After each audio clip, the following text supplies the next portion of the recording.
The President of the United States has the authority to do what the President has the authority. For people who are not infected with COVID-19 but need hospital care. The Comfort Navy ship also has Body. New York's hospitals are running out of room for the living and the dead. This is for real, y'all. In Brooklyn, a forklift loaded bodies into a refrigerated truck.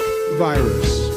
I don't care if you live in Kansas. Authority do you? Well, I have the ultimate authority.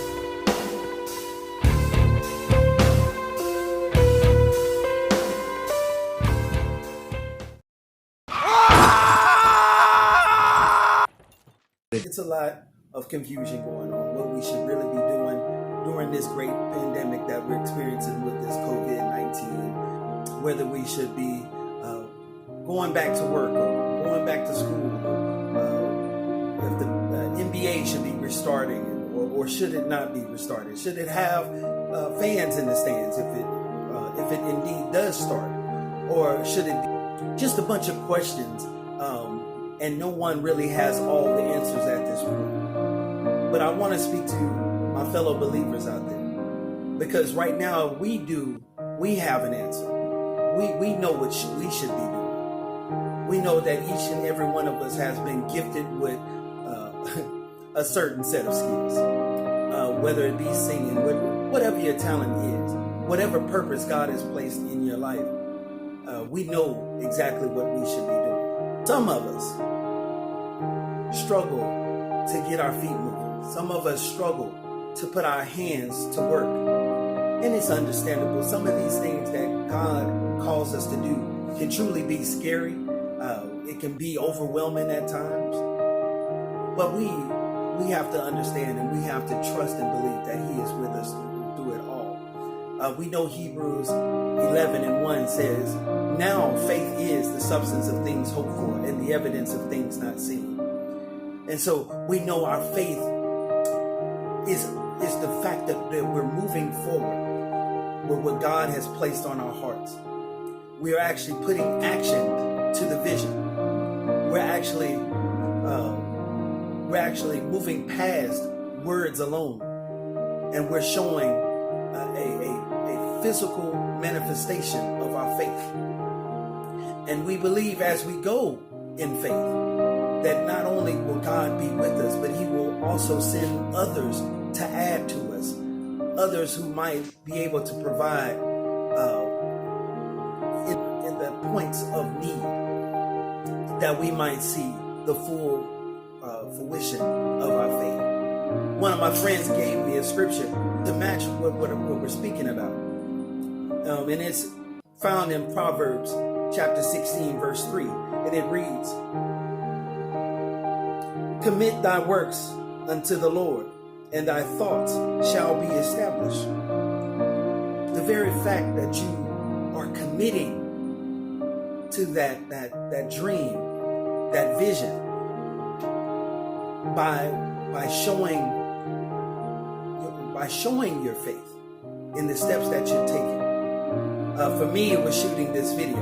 I have my nephew with me, and I'm somewhat of a perfectionist, so I like to have everything in a certain order to do these type of things. But with him around, that's out of the question. He's sitting here. Say hey, Cam. Hi. So you'll see him in a little bit of the video. But it's moving forward even when things aren't perfect. Even when you don't have the full optics of what you're expecting to happen. But you're moving forward expecting God to bring that thing to pass as He placed it on your heart. You might not know what first step to take, what second or third step to take. And when others see that you actually truly believe in what you're seeing and what you're speaking about, they want to join. They want to see how they can be a part. That brings to my mind the whole vision of the wedding when Jesus turned water into wine. Mary came to Jesus and she asked him, and she brought this situation to him. And he said, "Woman, what would I have to do with you?" But instead of turning away and walking out of the room, Mary just turned to the servants and said, whatever he says, do it.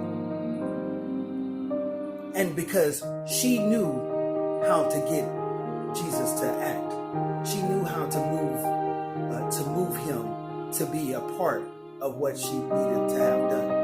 And that was that was only by showing her faith. And so she moved him when she started speaking to the servants.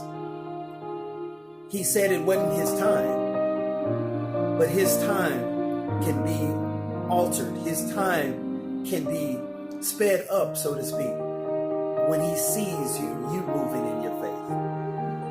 Bring forth and submit the evidence of what God has placed on your heart. I certainly thank you for stopping in, watching this little video. I hope it didn't take too much of your time. And so we'll be looking forward to seeing you in the weeks coming forward. We'll be meeting up with you all at 3 p.m. on Sundays. You're getting in at the ground level, so the format may change, the background may change, all that stuff, but we're walking in faith, and I hope you would join me as we look to grow. All right, so we just wanted to jump back in here real quick and remind you to like, share, and subscribe. Go ahead. We'll be right back. Yeah, what he said.